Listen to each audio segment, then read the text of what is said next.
नमस्कार दोस्तों, स्वागत है सभी का आपके अपने YouTube channel online study DK में। और आज हम देखने वाले यहाँ पर सीटेट एग्जाम के लिए बाल विकास एवं शिक्षा शास्त्र का प्रैक्टिस सेट, जिसमें मिलेंगे आपको 30 प्रश्न और इन प्रश्नों के माध्यम से आप अपना आकलन जरूर कर सकते हैं। कितना स्कोर आने वाली जो सीटेट एग्जाम है उसमें आप कर पाएंगे। तो चलिए बढ़ते हैं और प्रैक्टिस सेट की और निश्चित ही क्वेश्चन आपके लिए जो आपकी एग्जाम रहेगी उसके लिए काफी हेल्पफुल रहने वाले हैं। तो चलिए और देखते हैं आज का हमारा प्रैक्टिस सेट जो कि बाल विकास एवं शिक्षा शास्त्र का रहेगा। फर्स्ट क्वेश्चन की बात करते हैं। यहाँ पर है बच्चों के संदर्भ के में विकास के अंतर्गत रिक्त स्थान आते हैं। तो देखिए, बच्चों के संदर्भ में विकास के अंतर्गत हम किन किन को रख सकते हैं। केवल गुणात्मक परिवर्तन को, केवल मात्रात्मक, या फिर गुणात्मक और मात्रात्मक दोनों प्रकार के परिवर्तन को, ना ही गुणात्मक को ना ही मात्रात्मक को। तो यहाँ पर हम कह सकते हैं कि इसके अंतर्गत ऑप्शन नंबर जो थर्ड होगा, जिसमें आता है गुणात्मक और मात्रात्मक, यानी कि क्वालिटेटिव और क्वांटिटेटिव जो चेंजेस होते हैं ये दोनों ही इसके अंतर्गत शामिल होते हैं। तो थर्ड विकल्प बन जाता है इस प्रश्न के लिए उत्तर। आगे देखिए, अगला प्रश्न आता है यहाँ पर निम्नलिखित में से कौन सा एक विकल्प सूक्ष्म गत्यात्मक कौशल का उदाहरण है। तो सूक्ष्म गत्यात्मक कौशल में यहाँ पर है लिखना, कूदना, दौड़ना, तैरना। तो यहाँ पर यदि हम देखें तो यहाँ पर जो राइटिंग है, लिखना, ये आता है सूक्ष्म गत्यात्मक कौशल के अंतर्गत। बाकी यहाँ पर जो कूदना है, जंपिंग है, रनिंग है एंड स्विमिंग है, ये जो है ये हमारे स्थूल गत्यात्मक कौशल में शामिल होते हैं। स्थूल गत्यात्मक कौशल का मतलब जिसमें हमारी जो बड़ी मांसपेशियां होती है वो गति करती हैं, उनके अंगों से, उनकी वजह से हमारे अंग गतिशील होते हैं। तो ऐसे जो कौशल होते हैं जिनमें छोटी मांसपेशियां सक्रिय रहती हैं और गति करती हैं, तो उसे हम सूक्ष्म गत्यात्मक कौशल में शामिल करते हैं। फर्स्ट विकल्प इसमें उत्तर हो जाता है। अगला प्रश्न आता है, बच्चों के विकास के संदर्भ में संवेदनशील चरण से क्या तात्पर्य है। तो देखिए, बच्चों के विकास के संदर्भ में यदि हम देखें तो सबसे संवेदनशील जो चरण होता है उसका क्या यहाँ पर तात्पर्य रहेगा। तो देखिए, यहाँ पर किसी व्यक्ति में विशिष्ट क्षमताओं के उत्थान का इष्टतम चरण होगा, या फिर गर्भाधान से जन्म तक का विकासात्मक चरण है, शिशु अवस्था से प्रारंभिक वयस्क अवस्था में पारगमन का विकासात्मक चरण है, या किसी व्यक्ति में अंतःस्त्राव में हुए अचानक परिवर्तनों का विकासात्मक चरण है। तो देखिए, संवेदनशील चरण की यदि हम बात करें, जो सेंसिटिव यहाँ पर चरण रहेगा, तो उसके लिए किसी व्यक्ति में विशिष्ट क्षमताओं के उत्थान का इष्टतम चरण रहेगा। ये ऑप्शन नंबर जो फर्स्ट होगा वो हमारा इसमें यहाँ पर उत्तर रहेगा। चलिए, तो फर्स्ट विकल्प इसके लिए उत्तर होगा। अगला प्रश्न आता है यहाँ पर, समकक्षी समूह के संदर्भ में क्या सही है। तो देखिए, समकक्षी समूह के संदर्भ में सही कथन को देखना है। बच्चों के द्वितीय समाजीकरण में उनकी एक महत्वपूर्ण भूमिका होती है, बच्चों के समाजीकरण में कोई भूमिका नहीं होती है। तो ये तो सरासर यहाँ पर गलत होगा, क्योंकि समकक्षी समूह की जहां पर बात आती है तो निश्चित समाजीकरण वहां पर होता ही होता है। बच्चों के समाजीकरण में उनकी लघु लेकिन निरर्थक भूमिका होती है, निरर्थक नहीं होती है, ये भी गलत हो जाता है, और यह द्वितीय समाजीकरण का कारक नहीं होता। तो देखिए, यदि हम प्राथमिक समाजीकरण के कारक को समझते हैं तो हम द्वितीय को भी जरूर समझते हैं। और समकक्षी समूह जो है, समकक्षी का मतलब है कि समान कक्षा में पढ़ने वाले विद्यार्थियों का समूह, जैसे सहपाठी भी हम कह सकते हैं। तो बच्चों के सहपाठी कहाँ पर पढ़ेंगे, विद्यालय में। विद्यालय जो होता है वो द्वितीय समाजीकरण का कारक होता है। तो निश्चित रूप से यहाँ पर समकक्षी जो समूह होंगे वो द्वितीय समाजीकरण में उनकी एक महत्वपूर्ण भूमिका होती है, और बच्चों का द्वितीय समाजीकरण वो करते हैं। तो निश्चित रूप से पहला ही विकल्प जो होगा वो इसमें हमारा यहाँ पर उत्तर बन जाएगा। चलिए, अब बढ़ते हैं अगले प्रश्न की ओर और अगला प्रश्न को देखते हैं। अगला प्रश्न आता है, इनमें से कौन सी उपअवस्था लॉरेंस कोलबर्ग के नैतिक विकास की पारंपरिक अवस्था के अंतर्गत आती है। अनुदेशन, उद्देश्य, आदान प्रदान, सार्वभौमिक नैतिक सिद्धांत है, अनुबंध नैतिकता, अधिकार व कानून है, या फिर सामाजिक सरोकार और आत्मबोध है। तो देखिए, यहाँ पर हम देखें तो कौन सी उप अवस्था की बात की गई है, और उप अवस्था लॉरेंस कोलबर्ग के नैतिक विकास की पारंपरिक अवस्था के अंतर्गत जो आती है। तो पारंपरिक अवस्था के अंतर्गत जो उप अवस्था आएगी वो आएगी इसमें सामाजिक सरोकार और आत्मबोध। ऑप्शन नंबर फोर्थ जो होगा वो होगा उत्तर। अगला प्रश्न आता है, समायोजन घटित होता है जब। तो देखिए, समायोजन कब घटित होता है। बच्चे अपने अनुभवों को वर्तमान स्कीमाओं में सम्मिलित करने के लिए उनका रूपांतरण करते हैं, या फिर दूसरा है बच्चे अपने वर्तमान स्कीमाओं में परिवर्तन करके नए अनुभवों के अभिप्राय को समझते हैं। थर्ड है बच्चे अपने स्कीमाओं को असंबंधित खंडों में बांट देते हैं। और फोर्थ है बच्चे अपने मूर्त अनुभवों की जगह अमूर्त विषयों पर ध्यान केंद्रित करते हैं। तो यहाँ पर हम कह सकते हैं कि बच्चे जो हैं वो अपने वर्तमान स्कीमाओं में परिवर्तन करके नए अनुभवों के अभिप्राय को समझते हैं। निश्चित रूप से तब समायोजन जो होता है वो घटित होता है। देखिए वो कौन सी स्कीमाओं में परिवर्तन करते हैं, वर्तमान स्कीमाओं में, है ना, और नए अनुभवों का जो अभिप्राय है उसको बच्चे समझते हैं, तो निश्चित रूप से वो समायोजन की ओर बढ़ रहे होते हैं। दूसरा विकल्प यहां पर हो जाता है इसके लिए उत्तर। आगे अगला प्रश्न आता है, एक 5 वर्षीय बच्चे को 16 फूल के चित्र दिखाए जाते हैं जिनमें से 4 लाल थे, 12 नीले रंग के थे। जब बच्चे से पूछा जाता है कि क्या नीले फूल अधिक हैं या लाल फूल अधिक हैं, तो बच्चा उत्तर देता है कि नीले फूल अधिक हैं। तो जीन पियाजे के अनुसार इसका अभिप्राय है कि बच्चा अभी रिक्त स्थान दक्षता हासिल नहीं कर पाया है। तो बच्चा यहाँ पर कौन सी दक्षता जो है वो हासिल नहीं कर पाया है। तो देखिए यहाँ पर क्रमबद्धता, श्रेणीबद्धता, वर्गीकरण, सकर्मक अनुमान, या फिर है फोर्थ यहाँ पर है प्रतिज्ञप्ति चिंतन। तो यहां पर बच्चा जो है वो श्रेणीबद्ध वर्गीकरण, ऑप्शन नंबर सेकेंड। चलिए अगला प्रश्न आता है, एक अध्यापिका शिक्षण अधिगम प्रक्रिया में शिक्षार्थियों को सहपाठियों से अंतःक्रिया कराकर एवं सहारा देकर अध्यापन कराती है और यह शिक्षण अधिगम की किस प्रक्रिया पर आधारित है। तो यहाँ पर एक अध्यापिका शिक्षण अधिगम प्रक्रिया में विद्यार्थी को जो सहपाठियों से अंतःक्रिया कराएगी और सहारा देकर के अध्यापन कराती है, तो ये अधिगम की प्रक्रिया में लॉरेंस कोलबर्गी के नैतिक विकास सिद्धांत पर होगी, या फिर जीन पियाजे के संज्ञानात्मक विकास, लेव वाइगोत्स्की के सामाजिक सांस्कृतिक सिद्धांत, या फिर हार्वर्ड गार्डनर के बहुबुद्धि सिद्धांत पर। तो यहाँ पर हम कह सकते हैं कि ये लेव वाइगोत्स्की के सामाजिक सांस्कृतिक सिद्धांत पर आधारित होगी। तो देखिए कैसे हमें पता चल रहा है, तो यहाँ पर देखिए सहपाठियों से अंतरक्रिया करा करके। तो जो लेव वाइगोत्स्की का सामाजिक सांस्कृतिक सिद्धांत है जिसमें परस्पर चर्चाओं को या समाजीकरण के माध्यम से वहां पर बच्चों को समूह के रूप में सिखाने पर महत्व दिया जाता है सिद्धांत में, तो यहाँ पर हमें हिंट मिलती है इसके अंतर्गत। तो इससे हम समझ सकते हैं कि ये लेव वाइगोत्स्की के सामाजिक सांस्कृतिक सिद्धांत पर आधारित है। अगला प्रश्न आता है, प्रगतिशील शिक्षा में पाठ्यचर्या के उद्देश्य रिक्त स्थान को महत्व देते हैं। तो देखिए यहाँ पर बात जो की जा रही है वो हमारी जो प्रोग्रेसिव एजुकेशन है उसके ऊपर की जा रही है, और उसमें रटन स्मृति, सत्ता के प्रति अनुकूलता, आलोचनात्मक चिंतन, प्रत्यय स्मरण और सतत अभ्यास या ड्रिल। तो यहां पर हम कह सकते हैं कि प्रगतिशील शिक्षा में पाठ्यचर्या के उद्देश्य रिक्त स्थान को महत्व देते हैं। तो यहां पर कह सकते हैं इसमें आलोचनात्मक चिंतन को, ऑप्शन नंबर थर्ड होगा इसमें उत्तर।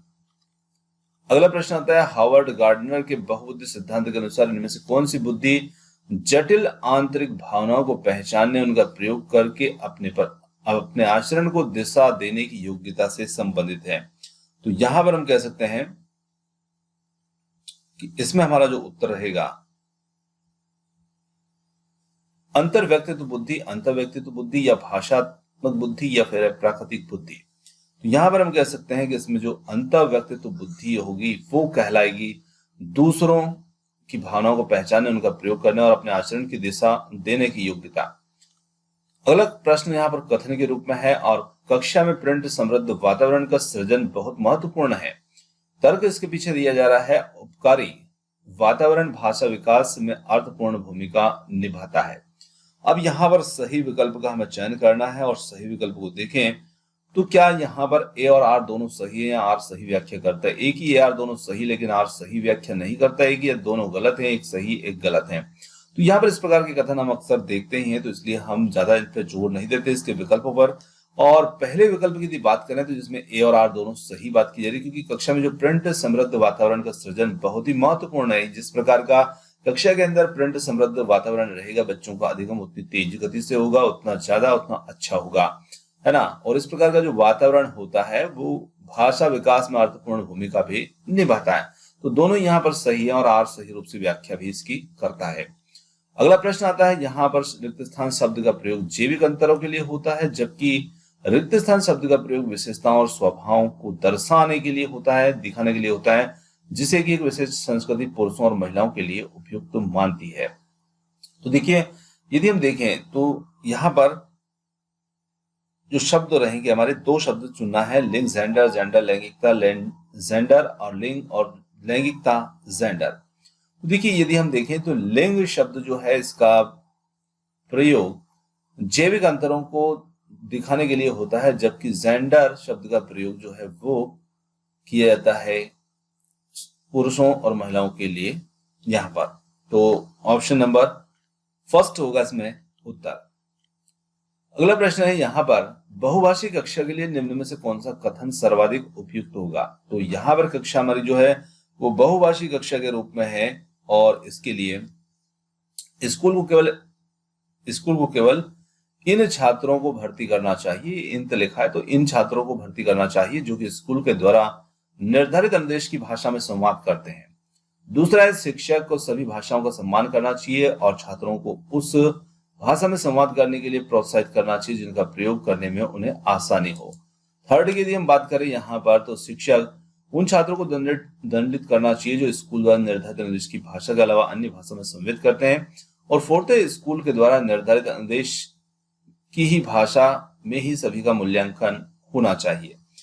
तो देखिए, यहाँ पर निश्चित रूप से हमें हर विद्यार्थी की जो भाषा है उसको महत्व देना होगा, क्योंकि हमारी कक्षा बहुभाषी है। तो यहाँ पर शिक्षक को सभी भाषाओं का सम्मान करना चाहिए और छात्रों को उस भाषा में संवाद करने के लिए प्रोत्साहित भी करना चाहिए जिनका प्रयोग करने में उनको आसानी हो।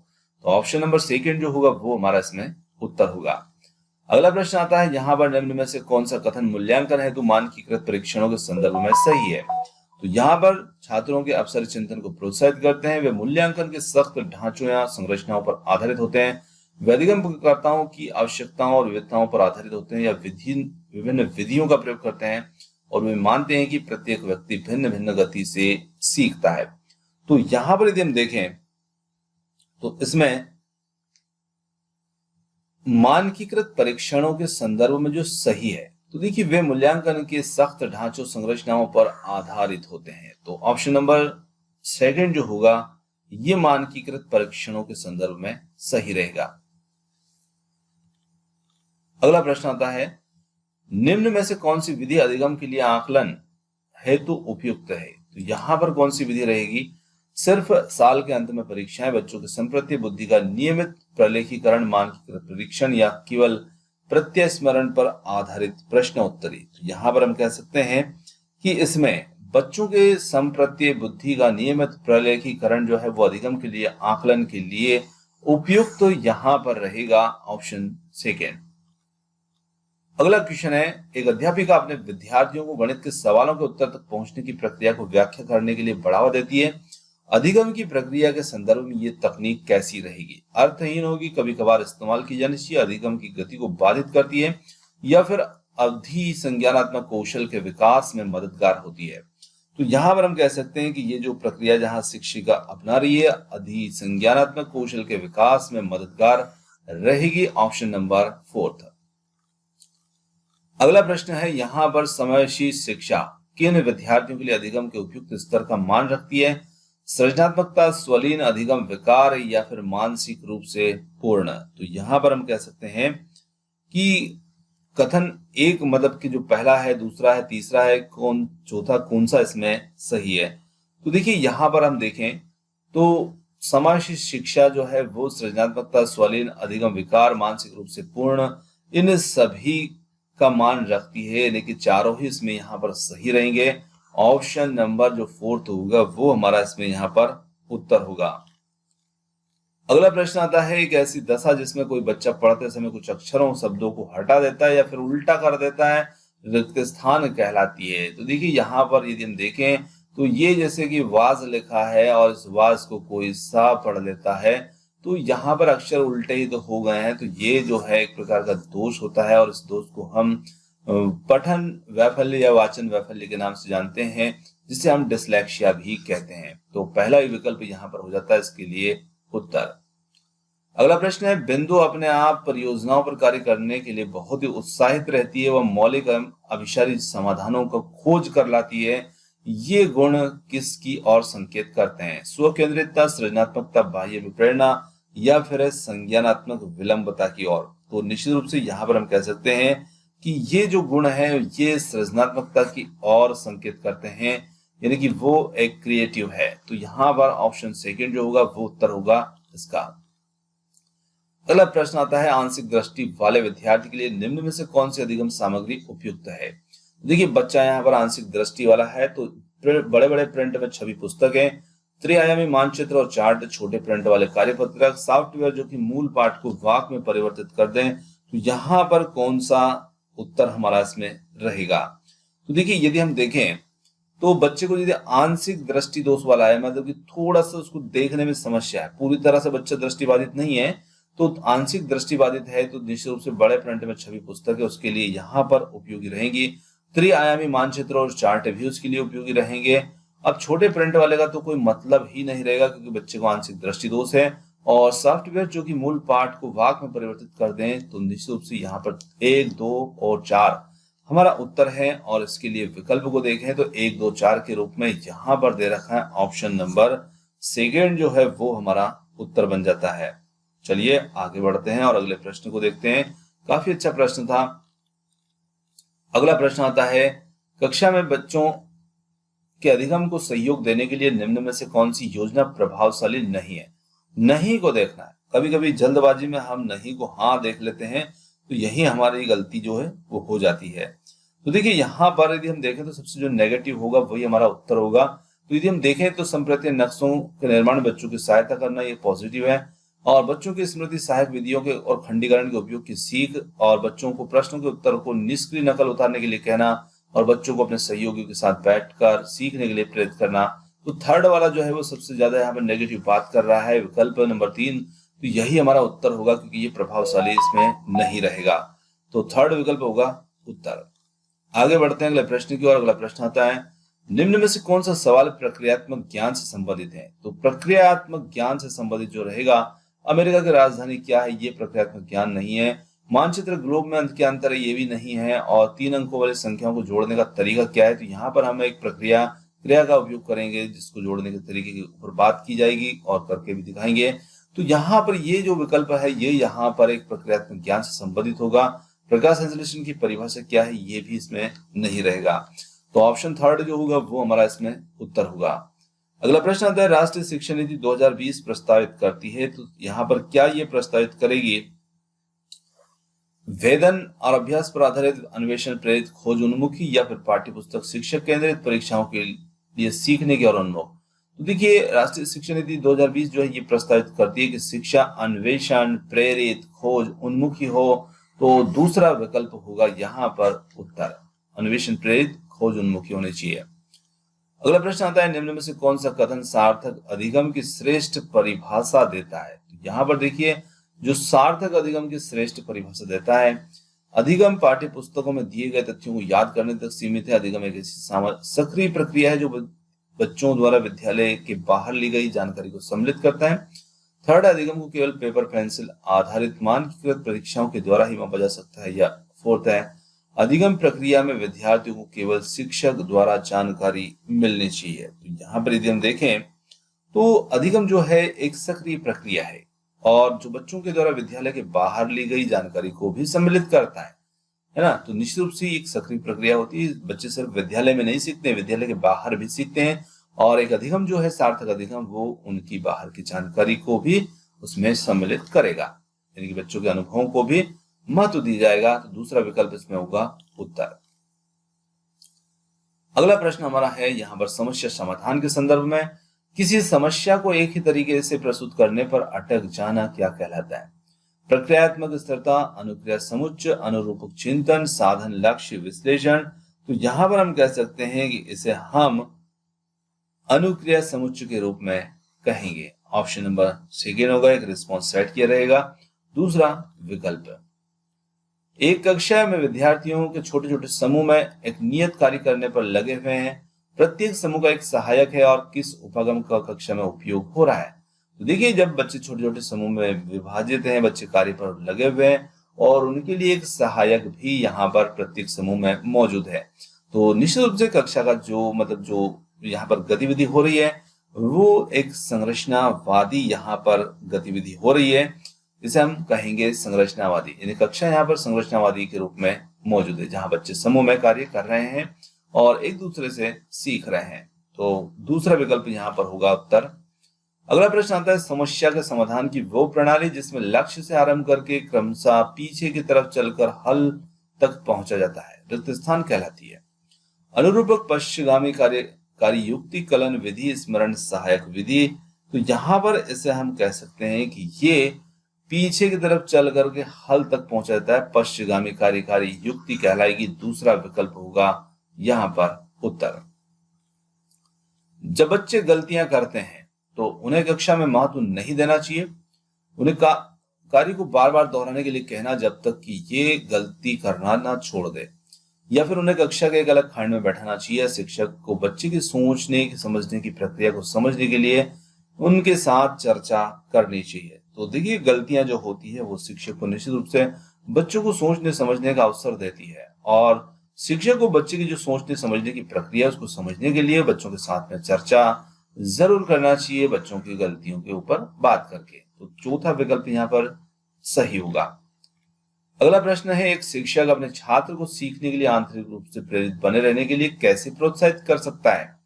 दुश्चिंता और भय पैदा करके? तो ये तो सरासर गलत है। दुश्चिंता और भय पैदा करके तो बच्चों को यहाँ पर प्रेरित नहीं किया जा सकता। प्रतिस्पर्धा परीक्षण के द्वारा या व्यक्तिगत नैपुण्य लक्ष्यों को निर्धारित करने में उनका सहयोग देकर, या फिर वास्तविक इनाम जैसे टॉफी आदि देकर, तो बच्चों को व्यक्तिगत नैपुण्य लक्ष्यों को निर्धारित करने में उनका सहयोग देकर के शिक्षक उन्हें प्रोत्साहित कर सकते हैं। Option number third. अगला प्रश्न आता है, किसी विद्यार्थी की योजना बनाने, जांचने, मूल्यांकन करने और अपने ही अधिगम में परिवर्तन करने की क्षमता क्या कहलाएगी? तो यहाँ पर अवधान, प्रत्यास्मरण, रटना, या फिर रहेगा अधिसंज्ञान। तो यहाँ पर हम कह सकते हैं कि ये प्रक्रिया यहाँ पर अधिसंज्ञान कहलाएगी। ऑप्शन नंबर फोर्थ जो होगा वो हमारा इसमें उत्तर होगा। तो दोस्तों, यहाँ पर आज की जो सीडीपी से संबंधित 30 प्रश्न थे ये समाप्त होते हैं। और क्वेश्चन आपको कैसे लगे कमेंट्स करके जरूर बताइएगा। वीडियो पसंद आया तो वीडियो को लाइक कीजिएगा, चैनल को सब्सक्राइब कीजिएगा, और आपने जो समय दिया उसके लिए बहुत बहुत धन्यवाद। Thanks for watching. मिलते हैं जल्द ही एक और नए किसी वीडियो के साथ। धन्यवाद।